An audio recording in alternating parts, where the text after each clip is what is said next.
Les États-Unis déploient un système de missiles avancés en Israël, dans l'objectif de contrer les Iraniens. Et les Iraniens disent, si les États-Unis osent envoyer des militaires en Israël, ils ne rentreront pas chez eux en vie.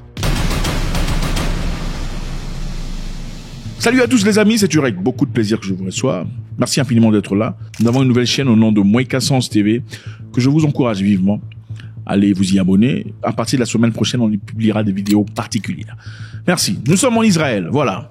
Les États-Unis d'Amérique ont commencé le déploiement d'un système de missiles avancé à haute altitude en Israël, ainsi qu'une centaine de soldats américains pour le faire fonctionner. Voici ce qu'a annoncé le Pentagone lors du premier déploiement des Américains en Israël depuis le début de la guerre de Gaza. Donc, les Américains envoient un nouveau système qu'on appelle le THAAD, T-H-A-A-D, un système de protection aérien, un système de missiles, pour soutenir Israël contre les bombardements venant de l'Iran. Le porte-parole du Pentagone, Patrick Ryder, a déclaré dimanche dans un communiqué que le président Joe Biden avait ordonné au secrétaire de la Défense, Lloyd Austin, de déployer le système de défense de zone à haute altitude, le THAAD, avec son équipe d'exploitation en Israël. Ceci veut dire, les amis, donc, les Américains envoient un système de missiles de défense en Israël avec un groupe de soldats américains pour faire fonctionner ce système.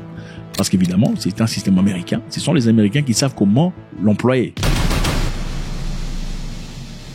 Cette action souligne l'engagement sans faille des États-Unis en faveur de la défense d'Israël et de la défense des Américains vivant en Israël. Et ceci contre toute attaque de missiles balistiques venant de l'Iran. Voilà. Maintenant, nous avons un système américain qui est en train d'être déployé en Israël pour la défense. Ceci évidemment dans un pays où nous savons qu'existe le Iron Dome ou le dôme de fer, un système de défense censé être le meilleur au monde. Ceci évidemment soulève des questions sur la viabilité de ce système de défense.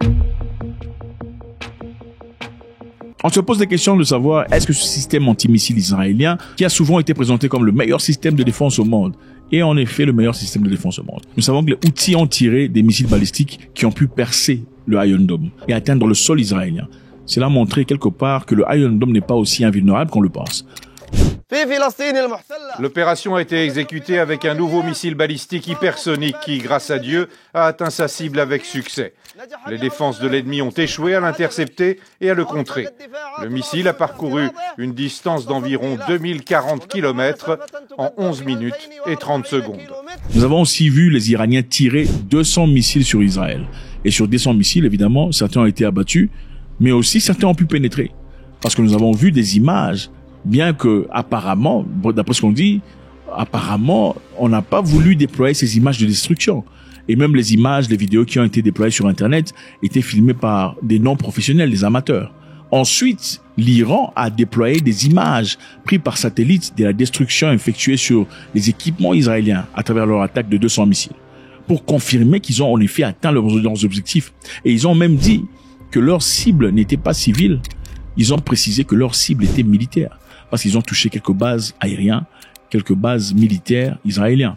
Cela montre aussi, encore une fois de plus, que le Iron Dome n'est pas aussi indéfectible qu'on le pense. Si le Iron Dome est invulnérable, pourquoi le besoin d'Américains d'envoyer le THAAD, le T-H-A-A-D? Ils l'ont fait, évidemment, c'est-à-dire que c'est pour renforcer, comme on le dit, le THAAD fournit encore une autre couche de protection contre les interceptions, contre ce qu'on appelle les menaces atmosphériques, donc extérieures et intérieures, venant de l'Iran. Ce qui est important ici à retenir est aussi que une batterie du THAAD coûte $1 milliard. $1 milliard, les amis. Si vous regardez aux États-Unis d'Amérique, il y a beaucoup de gens qui vivent en pauvreté. Ne vous étonnez pas. Il y a beaucoup de gens qui sont, beaucoup de SDF. C'est comme ça que vous les appelez, les SDF, les sans-abri. Beaucoup de gens, regardez à New York, il y a beaucoup de sans-abri qui vivent au-dessus, même le sous-sol, dans les métros, beaucoup de sans-abri y sont. Ne parlons même pas de Détroit. Quand vous regardez Détroit, regardez l'état de Détroit. On se croirait dans un bidonville quelque part au Kenya. Incroyable. Si une de ces batteries coûte environ $1 milliard, pourquoi les Américains ne prenaient pas juste le $1 milliard pour aider les gens qui sont dans des difficultés? Moi, je sais pas. Nous vivons dans un monde complètement injuste et incorrect. $1 milliard pour aider les sans-abri, pour donner des possibilités des gens. $1 milliard pour payer les frais scolaires, les dettes que les étudiants ont pour l'université. Ça pourrait aider. Mais évidemment, c'est parce que ce n'est pas les États-Unis qui le fait. C'est Lockheed Martin qui le fait. Lockheed Martin est une entreprise privée de vente d'armes. Et ces entreprises privées se foutent éperdument de votre bien-être, de votre bonheur. Ils ne sont pas là pour vous aider. Ils sont là pour faire des bénéfices. Et pour une entreprise qui fait de l'argent en vendant les armes, vous pensez que son business model est basé sur quoi? Ils ont besoin de guerre pour se faire de l'argent, c'est évident. S'il n'y a pas la guerre, il n'y a pas d'argent. Donc la guerre doit continuer pour que Lockheed Martin fasse de l'argent. Ce déploiement intervient également après que Joe Biden ait déclaré à la télévision qu'il ne comptait pas envoyer des troupes en Israël. Donc Joe Biden l'avait dit le 30 septembre, quand un journaliste lui avait demandé, il a dit non, je n'enverrai pas de troupes supplémentaires en Israël. Soutiendriez-vous une attaque contre les sites nucléaires iraniens? La réponse est non. Nous allons discuter avec les Israéliens de ce que nous allons faire. Mais nous, membres du G7, sommes tous d'accord sur le fait que les Israéliens ont le droit de riposter, mais de manière proportionnée. Maintenant, le ministre d'Affaires étrangères iranien Abbas Araghchi a averti dimanche que les États-Unis mettaient la vie de leurs troupes en danger en les déployant pour faire fonctionner le système de missiles américains en Israël. Donc, si vous placez vos hommes en Israël pour défendre Israël, ils seront en danger parce que nous allons les définir. We are prepared for any kind of circumstances. We are ready for war, but we are also ready for peace.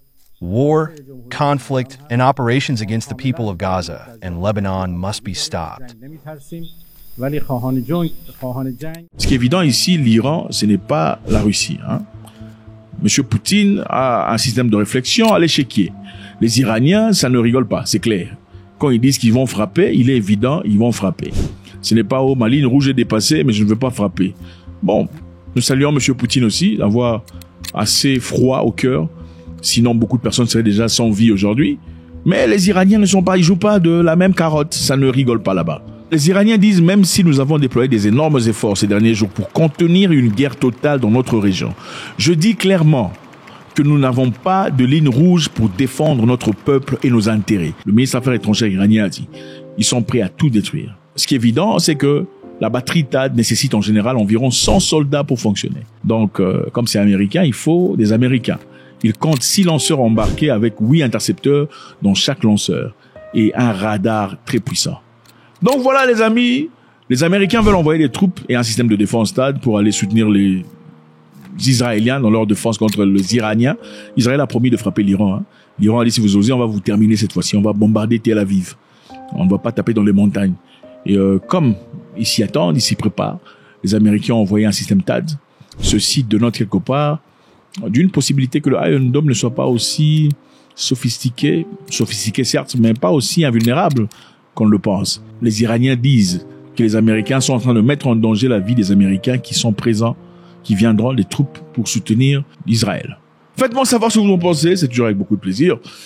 Est-ce qu'il faut se défendre? Qui a commencé cette histoire? On dit, je veux rétalier, je veux répondre. Mais en fait, qui a commencé? Parce que là, quelqu'un a répondu à quelqu'un, parce que quelqu'un avait fait quelque chose. Qui avait en effet commencé? God bless.